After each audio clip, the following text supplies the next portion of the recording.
В эфире телеканал «Юрган», «Крик», «Криминал» и комментарии. В студии Эдуард Бушуев. Здравствуйте! Сегодня в программе: бесполезный демарш, огненное шоу в столичном СИЗО, воркутинский распил, заполярные игры с большими деньгами, нестандартный выбор, загородные приключения угнанного УАЗика. Сыктывкарский отдел СКР закончил расследование необычного уголовного дела. 44-летнего воркутинца, ранее судимого за разбой, обвиняют в уничтожении нескольких страниц одного из 240 томов резонансного дела группировки Ифы Козлова. В конце января в столичном СИЗО в кабинете для проведения следственных действий фигурант знакомился с материалами обвинения. Силовики Коми вменили ему бандитизм, активное участие в преступном сообществе и групповое убийство. В частности, ему меняется то, что в октябре 1998 года в составе организованной группы из 4 членов преступной группировки он участвовал в убийстве 2 представителей конкурирующей группировки. Они были застрелены из пистолета в автомашине на участке автомобильной дороги, ведущей в поселок Новый города Воркуты.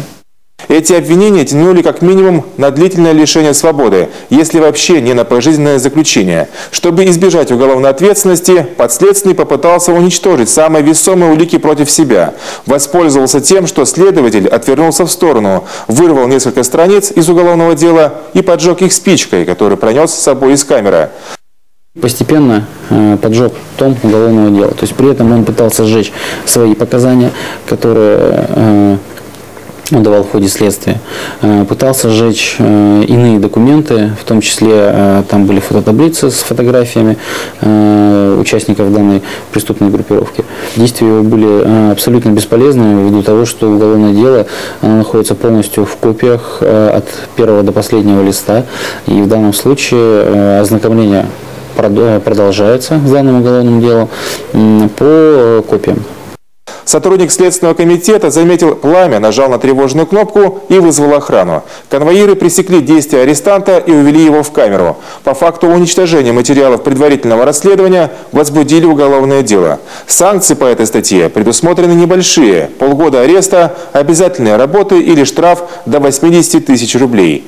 В данной ситуации наиболее вероятен денежный вид наказания. К слову, в 2012 году по такому же обвинению вынесли приговор Денису Спиридонову, одному из братьев-лидеров одноименной преступной группировки. Микуньскую бригаду спецназ МВД задержал зимой 2010-го после серии вымогательств у местных предпринимателей. Биту можно еще раз?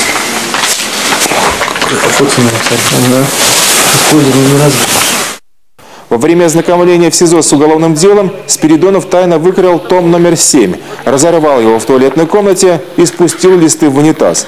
От большого количества бумаги даже засорилась система канализации. В итоге этот довольно курьезный инцидент не спас фигуранта от приговора. За серию вымогательств ему дали 12 лет колонии, а вот за утопленный криминальный роман его обязали заплатить государству 40 тысяч рублей.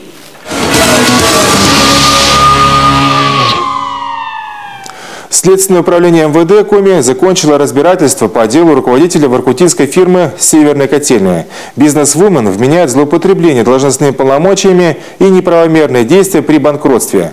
По данным полиции, ущерб от действий директора составил больше 21 миллиона рублей. Наталья Литкевич пыталась понять, в чьих карманах осели пропавшие деньги. В 2011 году в рамках модернизации предприятий ЖКХ Коми Республиканский центр энергосбережения выделил воркутинской фирме «Северные котельные» 45 миллионов рублей. Деньги предназначались для перевода котельной микрорайона Советский на местный уголь вместо подорожавшего мазута. На кочегарке планировали заменить ряд котлов, построить вместительный склад для топлива и приобрести большегрузную технику. Однако модернизация затянулась.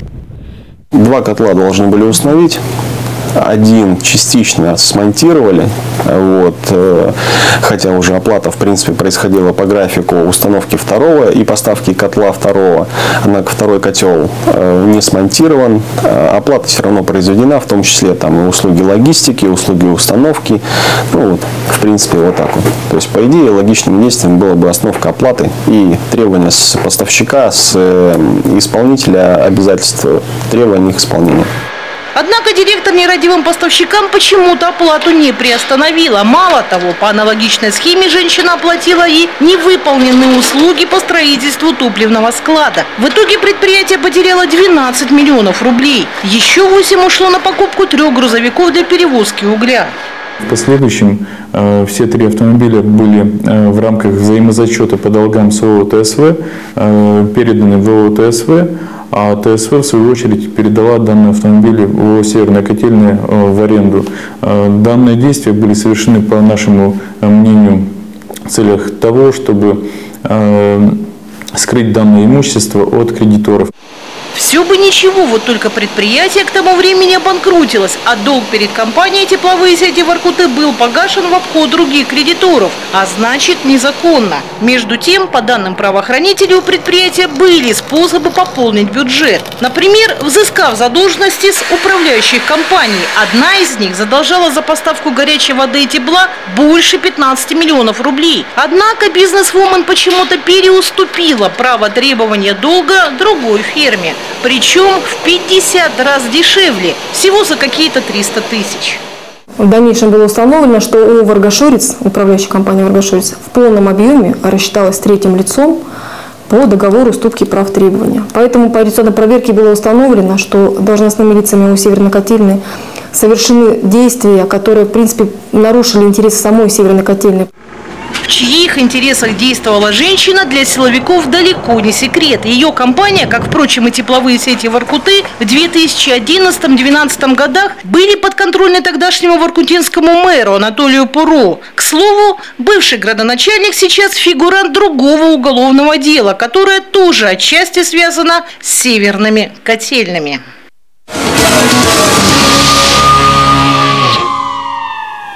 Пресловутый квартирный вопрос вынудил супружескую пару из Емвы разорвать между собой отношения, затем судиться за спорные квадратные метры, а когда тяжба была проиграна, бывший глава семейства оказался без крыши над головой.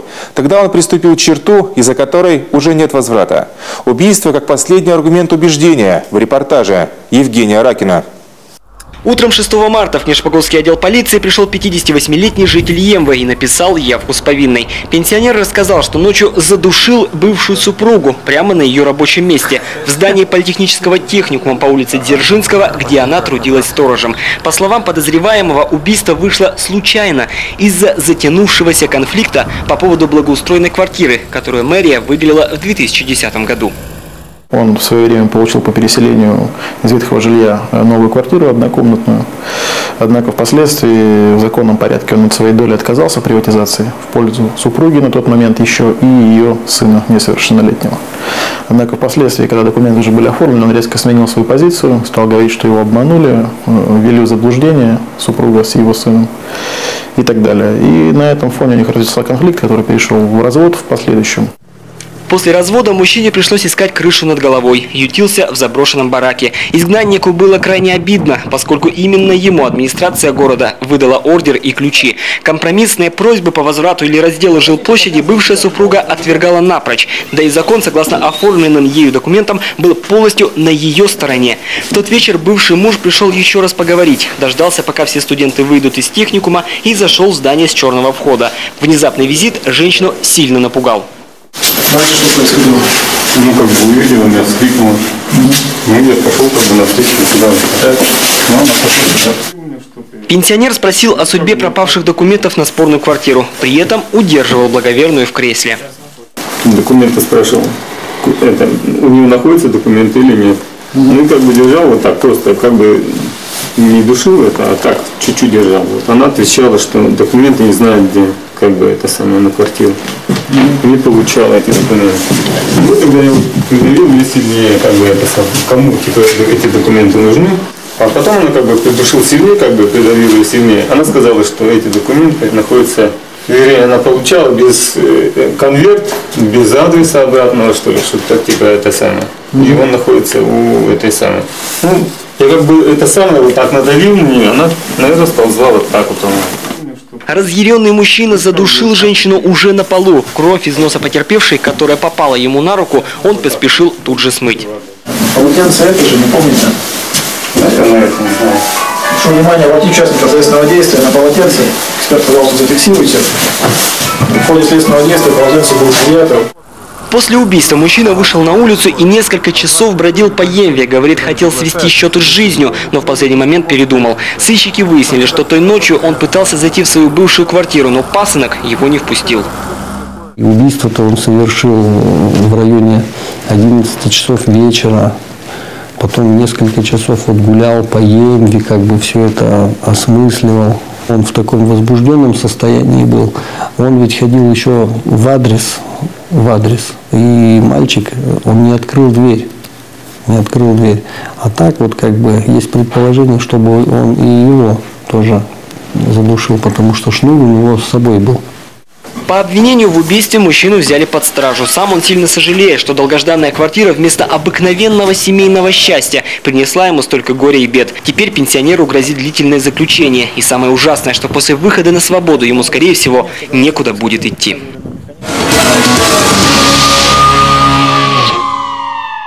Столицу Коми расследует дело об угоне микроавтобуса. По версии полиции, 21-летний сыктывкарец залез в чужой УАЗик-буханку, вырыл провода зажигания, скрутил их и завел машину. Затем молодой человек проехал в Емву. По дороге совершил ДТП и скрылся с места происшествия. О мотивах странного угонщика Антон Булаев.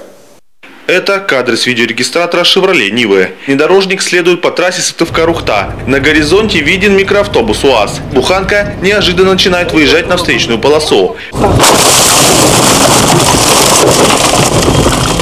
После столкновения с микроавтобусом «Шевроле Нива» выбросил на снежный бруствер. Автомобиль заглох. УАЗ получил значительные повреждения, но остался на ходу. Недолго думая, предполагаемый виновник аварии поспешил покинуть место происшествия. Сообщив о случившемся в ГИБДД, водитель внедорожника остановил попутку. На ней мужчина пустился за нарушителем в погоню.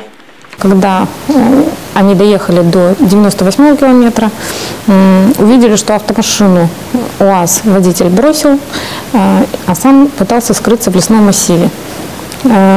Естественно, обо всем произошедшем было сообщено в дежурную часть ГИБДД. Сотрудники ДПС, прибывшие на место ДТП, зафиксировали факт дорожно-транспортного происшествия, а также приняли участие в поимке правонарушителя. Задержать беглеца силовикам удалось в километре от места, где он бросил машину. Парень находился в изрядном подпитии. К тому же прав и документов на автомобиль у него при себе не оказалось. По электронной базе полицейские выяснили данные хозяина микроавтобуса и связались с ним. Настоящий владелец УАЗа даже не подозревал, что его машину угнали. Об этом ему сообщили стражи порядка.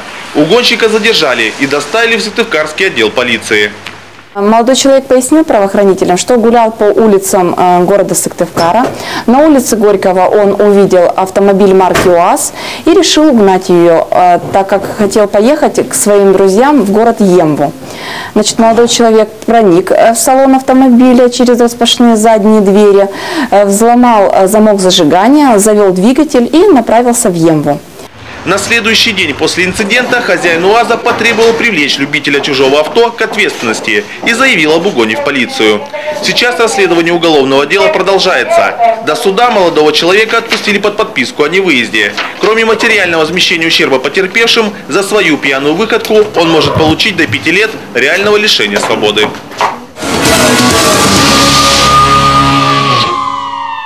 На этом наш выпуск завершен. С вами был Эдуард Бушуев. Через пару минут информационные итоги дня в программе «Время новостей». Берегите себя и своих близких.